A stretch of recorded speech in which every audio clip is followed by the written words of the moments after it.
जय हिंद दोस्तों, आज की इस नई वीडियो पे आप सभी का स्वागत है। आज की इस नई वीडियो पे हम आपके लिए लेकर आ गए हैं बीए सेकेंड सेमेस्टर के कार्यालय हिंदी और कंप्यूटर के मॉडल पेपर।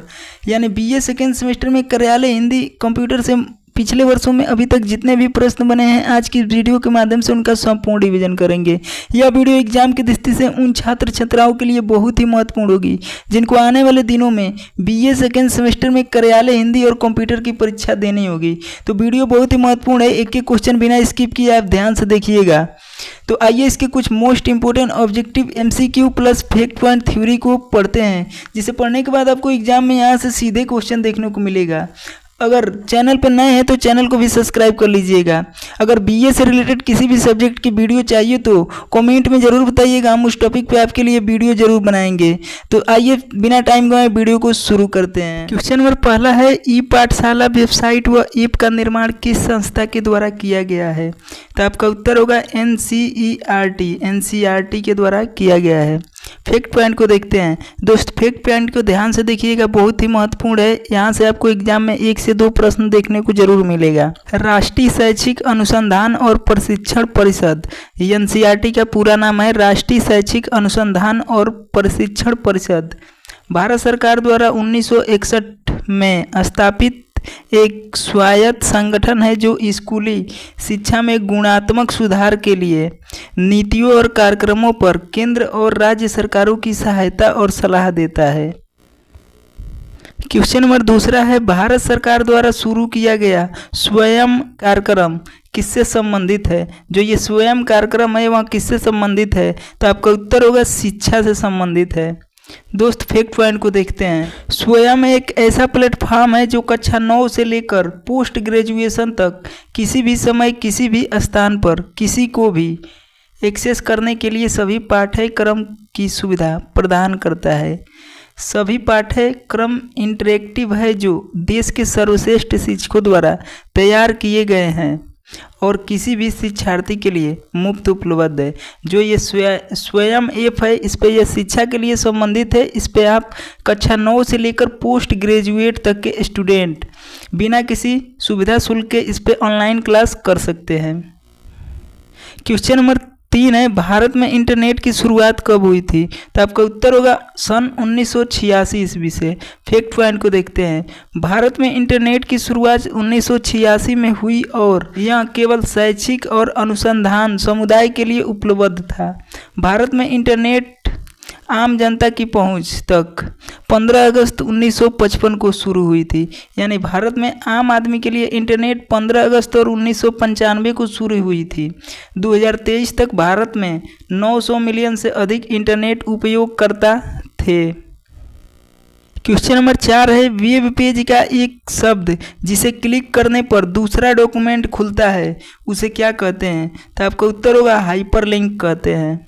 फैक्ट पॉइंट को देखते हैं। हाइपरलिंक को विभिन्न रूपों में प्रस्तुत किया जा सकता है, जैसे छवि, आइकन, टेक्स्ट या किसी भी प्रकार का दृश्य तत्व जिस पर क्लिक करने पर आपको एक निर्दिष्ट यूआरएल पर रीडायरेक्ट किया जाता है। जो आप गूगल पे सर्च करते हैं तो हाइपरलिंक ब्लू कलर से आता है, उस पर क्लिक करते हैं तो पेज आपको पढ़ने को जो भी मिलता है उसी को हाइपरलिंक कहते हैं। जिस पे आप क्लिक करते हैं वो ब्लू कलर का होता है। क्वेश्चन नंबर 5 है, इंटरनेट बैंकिंग का अर्थ क्या होता है? तो आपका उत्तर होगा इंटरनेट के जरिए बैंकिंग। फैक्ट पॉइंट को देखते हैं। नेट बैंकिंग, जिसे इंटरनेट बैंकिंग का दूसरा नाम नेट बैंकिंग है के रूप में जाना जाता है। इंटरनेट के माध्यम से बैंकिंग लेन देन करने की एक डिजिटल विधि है। यह एक इलेक्ट्रॉनिक प्रणाली है जिसे बैंक खाते वाला कोई भी व्यक्ति अपनी वित्तीय कार्यवाही के लिए सक्रिय और उपयोग कर सकता है। क्वेश्चन नंबर 6 है, ईमेल का पूरा नाम क्या होता है? तो आपका उत्तर होगा इलेक्ट्रॉनिक मेल।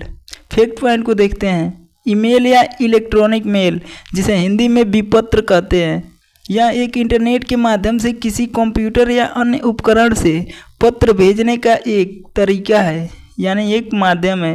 एक ईमेल को भेजने के लिए एक ईमेल पते की आवश्यकता होती है जो यूजर नेम और डोमेन नेम से मिलकर बना होता है। ईमेल में एक यूजर नेम होता है और डोमेन नेम होता है, उससे मिलकर बना होता है। क्वेश्चन नंबर 7 है, ईमेल भेजते समय कौन सी लाइन संदेश की विषय वस्तु के बारे में बताती है? तो आपका उत्तर होगा सब्जेक्ट लाइन। जो आप ईमेल किसी को लिखते हैं तो उसमें सब्जेक्ट जो ऑप्शन दिया रहता है वही सब्जेक्ट लाइन होता है। क्वेश्चन नंबर 8 है, ऐसी डिवाइस जिनका प्रयोग टेली कम्युनिकेशन लाइनों पर डाटा ट्रांसमिट के लिए किया जाता है उसे क्या कहते हैं? मॉडेम कहते हैं। फैक्ट पॉइंट को देखते हैं। मॉडेम, जिसका पूरा नाम है मॉड्यूलेटर और डीमॉड्यूलेटर, एक उपकरण है जो कंप्यूटर और अन्य उपकरणों को टेलीफोन लाइन, केबल लाइनों या उपग्रह कनेक्शन पर एक दूसरे के साथ संचार करने की अनुमति देता है। यह शब्द और वे इंटरनेट से जुड़ने और नेटवर्क पर डेटा भेजने और प्राप्त करने के लिए आवश्यक होता है। क्वेश्चन नंबर 9 है, अनसॉलिसिटेड ईमेल को क्या कहते हैं? तो आपका उत्तर होगा स्पैम मेल। फैक्ट पॉइंट को देखते हैं। स्पैम मेल उर्फ जंक ईमेल, स्पैम मेल को ही जंक ईमेल के नाम से जाना जाता है। प्राप्तकर्ता की स्पष्ट सहमति के बिना भेजा गया ईमेल को अनसॉलिसिटेड ईमेल कहते हैं। स्पैम मेल आमतौर पर संदिग्ध सामान बेचने की कोशिश करते हैं या पूरी तरह से धोखेबाज होते हैं। क्वेश्चन नंबर 10 है, ईमेल या ग्राफ को प्रदर्शित करना और महत्वपूर्ण पहलुओं और विगत संदेश पर श्रोतागण का ध्यान आकर्षित करना कि प्रोग्रामिंग का कार्य क्या है? तो आपका उत्तर होगा पीपीटी। पीपीटी का पूरा नाम होता है पावर पॉइंट प्रेजेंटेशन। यह स्लाइड बनाने में काम आती है और चार्ट बनाने में काम आती है। क्वेश्चन नंबर 11 है, आपको ऐसा कोई ईमेल प्राप्त होता है जिसे आप नहीं जानते हैं तो आपको क्या करना चाहिए? तो आपका उत्तर होगा बिना खोले इसे डिलीट कर देना चाहिए। क्वेश्चन नंबर 12 है, वह कौन सी डिवाइस है जो 2 या 2 से अधिक नेटवर्कों को आपस में जोड़ता है? तो आपका उत्तर होगा गेटवे। फैक्ट पॉइंट को देखते हैं। गेटवे दूर संचार में प्रयोग किया जाने वाला एक नेटवर्क है, नेटवर्क नोड है जो 2 नेटवर्कों को विभिन्न ट्रांसमिशन प्रोटोकॉल एक साथ जोड़ता है। गेटवे एक नेटवर्क के लिए प्रवेश और निकासी बिंदु के रूप में कार्य करते हैं क्योंकि रूट किए जाने से पहले सभी डेटा को गेटवे से गुजरना या संचार करना होता है। क्वेश्चन नंबर 13 है, छोटे एप्लीकेशन प्रोग्राम जो वेब पेज पर चलते हैं और यह सुनिश्चित करते हैं कि फॉर्म ठीक से पूरा हो गया है, एनिमेशन प्रोवाइड करते हैं, उन्हें क्या कहते हैं? तो आपका उत्तर होगा फ्लैश कहते हैं। क्वेश्चन नंबर 14 है, भारत की पहली राजनीतिक पार्टी कौन सी है जिसने इंटरनेट पर अपना पहला वेबसाइट बनाया है? तो आपका उत्तर होगा भारतीय जनता पार्टी, जिसे बीजेपी के नाम से जाना जाता है। क्वेश्चन नंबर 15 है, भारत में सर्वप्रथम किस राज्य ने इंटरनेट पर टेलीफोन डायरेक्टरी उपलब्ध कराई है? तो आपका उत्तर होगा सिक्किम ने। क्वेश्चन नंबर 16 है, हिंदी दिवस किस दिन मनाया जाता है, यानी राष्ट्रीय हिंदी दिवस कब मनाया जाता है? तो आपका उत्तर होगा 14 सितंबर को मनाया जाता है। फैक्ट पॉइंट को देखते हैं। हिंदी दिवस हर साल 14 सितंबर को मनाया जाता है। इस दिन 1949 में भारतीय संविधान सभा द्वारा हिंदी को भारत की आधिकारिक भाषा के रूप में अपनाया गया था। भारत के पहले प्रधानमंत्री पंडित जवाहरलाल नेहरू थे। आधिकारिक तौर पर 14 सितंबर को हिंदी दिवस के रूप में घोषित किया गया था। क्वेश्चन नंबर 17 है, भारत की राजभाषा कौन सी है? तो आपका उत्तर होगा हिंदी भाषा।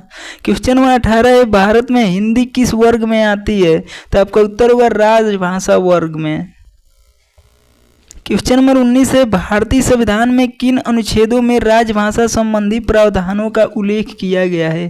तो आपका उत्तर होगा अनुच्छेद 343 से 351 के बीच राजभाषा संबंधी प्रावधानों को विवरण दिया गया है। क्वेश्चन नंबर 20 है, सरकारी कामकाज की भाषा जो संविधान द्वारा स्वीकृत किया गया है वह कौन सी है? तो आपका उत्तर होगा राजभाषा। क्वेश्चन नंबर 21 है, देवनागरी का सर्वप्रथम प्रयोग किसके शिलालेखों में हुआ था? तो आपका उत्तर होगा जयभट्ट के शिलालेखों में। क्वेश्चन नंबर 22 है, देवनागरी का विकास किस लिपि से माना जाता है? तो आपका उत्तर होगा ब्राह्मी लिपि से माना जाता है।